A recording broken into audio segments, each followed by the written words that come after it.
ओं नमो लक्ष्मी नारायणाय। ओं नमो लक्ष्मी जगन्नाथाय। पवित्र माघ पूर्णिमा अग्निउत्सव पूर्णिमा बा अगेरा पूर्णिमा नाम जहाँ सुप्रसिद्ध दीर्घ एक मास व्यापी पौष प्रतिपदारू आरंभ होइथिबा माघ व्रत एही दिन समाप्त होइथाए। तेबे आसंतु जानिबा पवित्र माघ पूर्णिमा रे कौन करिवे, कारण आमर हिंदू सनातन शास्त्रीय धारारे माघ पूर्णिमा बा अगिरा पूर्णिमार गोटे स्वतंत्र धार्मिक महत्व रही। एही दिन मध्य महाप्रभु श्री जगन्नाथंकर श्रीमंदिर रे गज उद्धारण बेश अनुष्ठित होइथाए। तेबे आसंतु जानिबा पवित्र माघ पूर्णिमा रे कौन करिवे, किपरि करिवे एही दिन सूर्य पूजा, चंद्र पूजा एवं चलित वर्ष केबे पड़ुछि एवं एहार शुभ मुहूर्त कौन रही। चलित वर्ष 24 फेब्रुआरी शनिवार दिन पवित्र माघ पूर्णिमा पड़ुछि। उदय तिथि अनुजाई यह 24 फेब्रुआरी शनिवार दिन ही पालन कराजिबो। जदिओ माघ पूर्णिमार तिथि 23 फेब्रुआरी शुक्रवार द्विपहर 3:36 आरंभ होउछि एवं 24 फेब्रुआरी शनिवार दिन संध्या 6:03 पर्यंत रहुछि। मात्र जेते गुड़ाए दिवसर पूजा सेतबेले आमे उदय व्यापिनी तिथि को आधार करी अर्थात सूर्योदय को आधार करी सही तिथि निर्धारित करिथाउ। सेथिपाई माघ पूर्णिमा चलित वर्ष 24 फेब्रुआरी शनिवार दिन पालन कराजिबो। प्रयागराज कुंभ मेला ठारू आरंभ करी अनेक स्थान रे पालन करा जाउथिबा माघ मेला बा कुंभ मेलार परिसमाप्ति मध्य पवित्र माघ पूर्णिमा दिन होइथाए। एही दिन धार्मिक दृष्टिकोणरू आध्यात्मिक महत्व दृष्टि स्नान दान जप तप श्राद्ध होम यज्ञ जहाँ किछि भी करिवे एसबु मनुष्य को बहुत पुण्यफलर अधिकारी कराई थाए बोली विश्वास करा जाए। एसबु करिबा द्वारा समस्त प्रकार मनोस्कामना पूर्ण हुए, कारण आमे जानिचे आमर शास्त्रीय विश्वास अनुजाई माघ मास सारा सर्वदेवदेवी पृथ्वी पृष्ठ को आसी थांती एवं प्रयागराज त्रिवेणी संगम ठारे एकत्रित होई स्नान करिथांती। जेहेतु सर्वदेवदेवी एही समय रे भूपृष्ठ को आसी गंगा मातांकर पूजा करिथांती, गंगा नदी रे स्नान करिथांती। सेथिपाई एही समय रे गंगा नदीर स्मारक भाव रे माँ गंगा को सर्वतीर्थ जल रे आवाहन करा जाए, अर्थात जेउंठी जेउंठी भी स्नान करिवे, जेउठारे भी तीर्थ स्थान रही तीर्थ जल रही सेहिटारे माँ गंगा को भक्तिपूर्वक हृदय मध्य चिंता करी स्मरण करा जाए एवं प्रयाग ठारे मध्य लक्ष लक्ष संख्यार भक्त एही दिन एकत्रित होइथांती। माघ मासरे श्रीहरि नारायण विष्णुंकर नाम हेउची माधव, तेणु प्रभु श्री माधवंकर कृपा पाइबा निमित्त एही दिन स्नान दान जप तप सबकिछि करा जाए एवं श्रीहरि विष्णुंकर कृपा प्राप्त करा जाए। पवित्र माघ पूर्णिमा बा अगिरा पूर्णिमा दिन स्नान करिबा परे दान करिबार विधि रहिछि। एही दिन दान करिबा द्वारा समस्त प्रकार मनोस्कामना पूर्ण होइथाय बोली मध्ये विश्वास करा जाए। सेथिपाई 24 फेब्रुआरी सकाळ 5:11 रु 6:02 मध्यरे स्नान सारी तापरे दान करिबा निमित्त विधि स्थिरीकृत होइछि।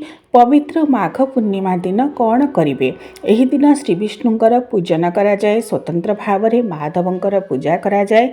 पंचोपचार रे मध्य गृह रे आपण पूजा करि परिबे।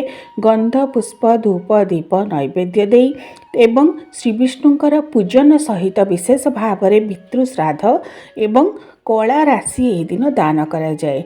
पूर्वरु अनेक भिडियो रे मध्य मु कहिछि माघ मास सारा राशिर विशेष महत्व रही। माघ कृष्ण एकादशी को सर्तिला एकादशी बोली कहा जाए, जो दिन राशिर प्रयोग 6 भाव रे करा जाए। एबे आसंतु जानिबा पवित्र माघ पूर्णिमा बा अगिरा पूर्णिमा दिन केउ विधि रे कौन करिवे। सर्वप्रथमे प्रातः काल रे स्नान शौचादि नित्यकर्म सारिबे। स्नान करिबा बेले जदि घरे स्नान करूछंती जल रे किछि राशि मिसाइबे बा शरीर रे किछि कला राशि को घसी तापरे स्नान करिबे। सर्वतीर्थ जल को आवाहन करी ओं गंगेश्च यमुनाश्चैव गोदावरी सरस्वती नर्मदे सिंधु कावेरी जलेस्मिन् सन्निधिं कुरु एवं तापरे सूर्य को अर्घ्य प्रदान करिवे। जदि जलाशय तीर्थ स्थान मानकरे स्नान करुछंती तेबे मध्य एही मंत्र को उच्चारण करिवे। स्नान परे सूर्य देवता को अर्घ्य प्रदान करिवे। एही मंत्र रे ओं जवा कुसुम शंकासं काश्यपेयं महाद्युतिं धन्तारिं सर्व पापघ्नं प्रणतोऽस्मि दिवाकरं सप्तास्व वाहनः सूर्यो वरदः पद्मलाञ्छनः सर्वतेजोधिपो देवः स्मर्तव्यर्कग्रह सदा। हे सूर्यदेव, आपण अनुग्रह पूर्वक सदा सर्वदा मो उपरे कृपा दृष्टि चाहि रही था। पूर्व दिग को मुह करी तंबा बा पित्तल लोटा नहीं से किछि विशुद्ध जल ता सहित किछि नाली रंगर पुष्प किछि कुश किछि दूब एवं किछि कला राशि को मिसाई सूर्यदेव उद्देश्य 3 थर जल अर्घ्य प्रदान करंतु एवं एही मंत्र रे तांको ध्यान करंतु। ओं उदये ब्रह्मणे रूपं मध्याह्ने तं महेश्वरम अस्तमाने स्वयं विष्णु त्रिमूर्ति च दिवाकर। सूर्यदेव को जल अर्घ्य प्रदान करिबा परे श्री विष्णुंकर पूजन करंतु। बिना सूर्य पूजा रे विष्णुंकर पूजा करा जाए नहीं एवं सही पूजा को श्रीमनारायण विष्णु ग्रहण करती नहीं बोली विश्वास करा जाए। एही दिन श्री विष्णु नारायणकर पूजा सहित पितृश्राद्ध मध्य अनेक व्यक्ति करिथांती, कारण माघ पूर्णिमा बा अगिरा पूर्णिमा दिनटी धार्मिक दृष्टिकोण अत्यंत महत्वपूर्ण। पितृश्राद्ध रे मध्य कला राशि प्रयोग करा जाए एवं एही दिन जो दान भी करुछंती दक्षिणा देउछंती सेथिरे मध्य कला राशि को दान करंतु। पवित्र नदी तीर्थस्थान मानकर एही दिन अनेक संख्यारे भक्त श्रद्धालु एकत्रित होइथांती स्नान परे एही दान विधि की करिबा पई एवं एही दिन मध्य संध्या परे चंद्र उदय परे उदित चंद्र को दर्शन करिबा परे तांको मध्य जल अंजुली जल अर्घ्य प्रदान करा जाए।